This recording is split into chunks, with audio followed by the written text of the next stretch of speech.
Amit Shah ji, Republic media network पर आपका बहुत स्वागत है। बहुत बहुत धन्यवाद।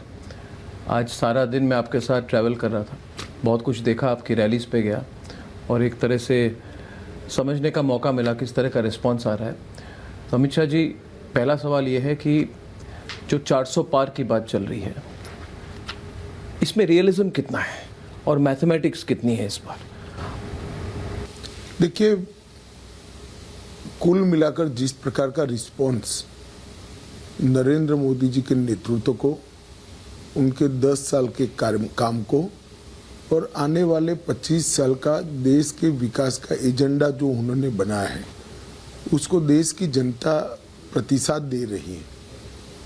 चाहे वो किसी भी एज ग्रुप का व्यक्ति हो, देश के पूर्व, पश्चिम, उत्तर, दक्षिण, नॉर्थ ईस्ट किसी भी हिस्से का व्यक्ति हो या कोई भी जाति संप्रदाय का व्यक्ति हो, सबके मन में ये बात निश्चित हो गई है कि इस देश को अगले 5 साल नरेंद्र मोदी ने ही चलाना चाहिए।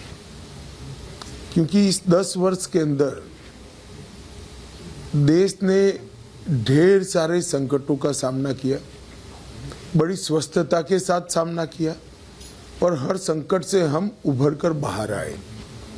न केवल उभर कर बाहर आए, ज्यादा ताकतवर बनकर बाहर आए।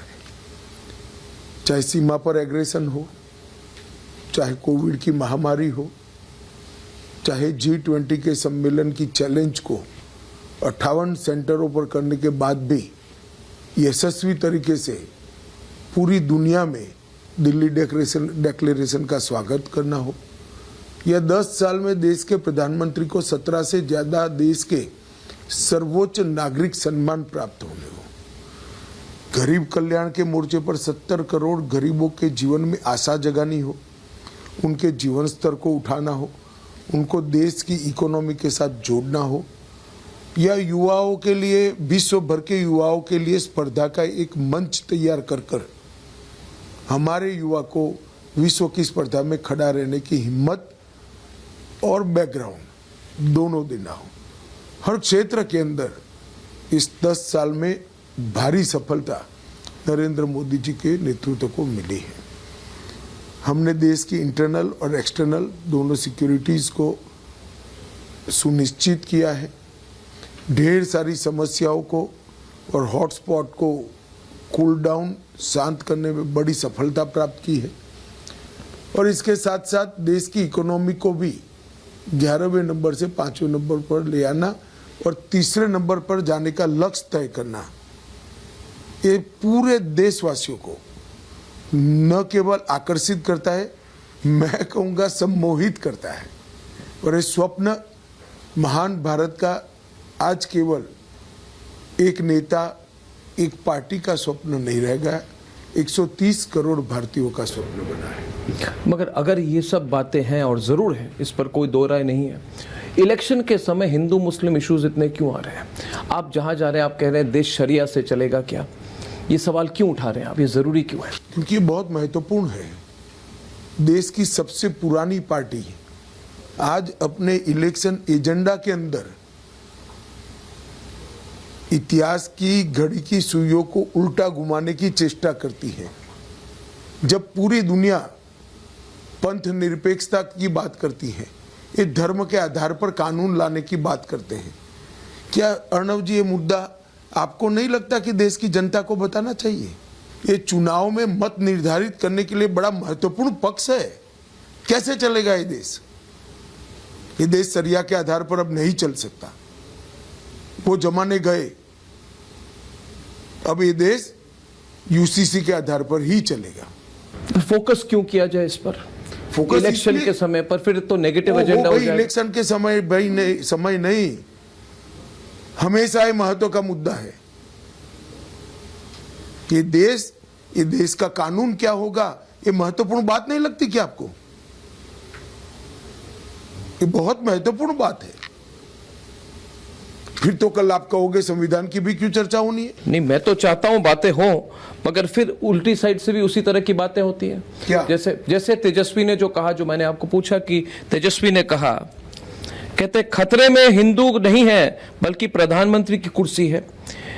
देश के प्रधानमंत्री हिंदू, राष्ट्रपति हिंदू, सभी राज्यों के मुख्यमंत्री, तीनों सेना अध्यक्ष भी हिंदू हैं, फिर भी ये लोग कह रहे हैं कि धर्म, हिंदू धर्म खतरे में है। फिर भी आज क्यों? फिर भी आज बिहार के एक हिस्से में तेजस्वी बाबू, इनके पिताजी, शुक्रवार की छुट्टी कर गए। क्या जवाब है तेजस्वी के पास कि देश की छुट्टी अलग अलग हिस्सों में अलग अलग होगी क्या? किस प्रकार से देश चलाना चाहते हैं लोग?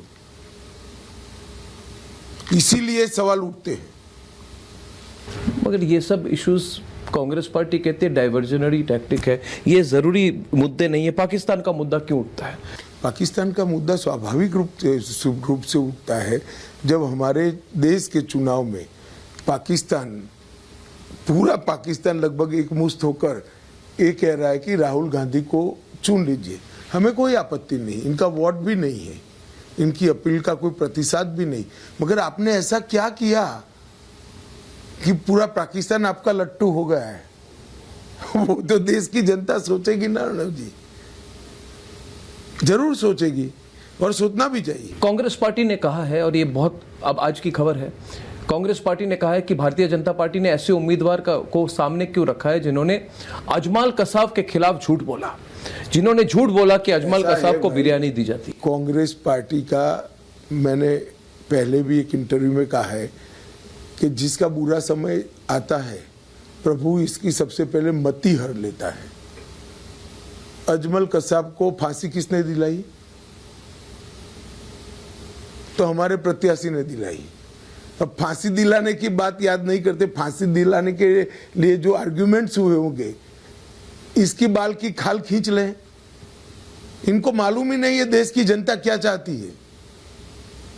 उनको लगता तो होगा कोई खेमा तो उनके पॉइंट ऑफ व्यू को एक्सेप्ट करता है। वो 370 को हटाने की बात हो, वो कोई आपकी माइनॉरिटी अपीसमेंट की बात हो, वो कोई कांग्रेस पार्टी कहती है कि मुस्लिम should have the first right on resources, कोई खेमा तो होगा, उनकी कोर कंस्टिट्यूएंसी लगती होगी, शायद वो मुस्लिम वोट को लुभाने की कोशिश करते। तो 2014 से वो लोग वही खेमे को एड्रेस कर रहे हैं और बार बार हार रहे हैं। तब तो फिर आपके हिसाब से तो इस बार का भविष्य उन्होंने ही तय कर लिया है। वो खेमे को जिसको हम अपीसमेंट कहते हैं और आप कह रहे हो एड्रेस कर रहे हैं।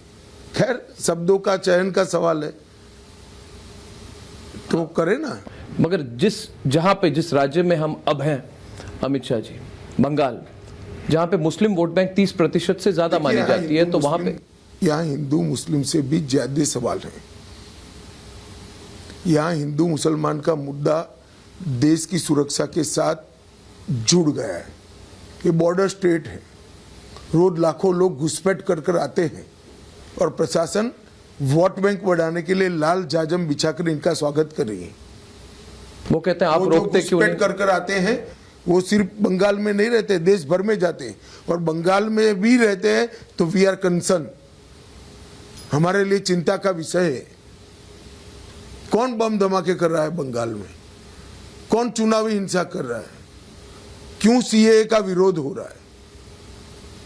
मैं स्पष्ट रूप से कहना चाहता हूं कि ममता बनर्जी जी सीएए का विरोध इसलिए करती हैं कि वो अपनी माइनॉरिटी वोट बैंक को पक्का करना चाहती है। वरना क्या आपत्ति है इनको हिंदू, बौद्ध, सिख, जैन को नागरिकता मिले इसमें?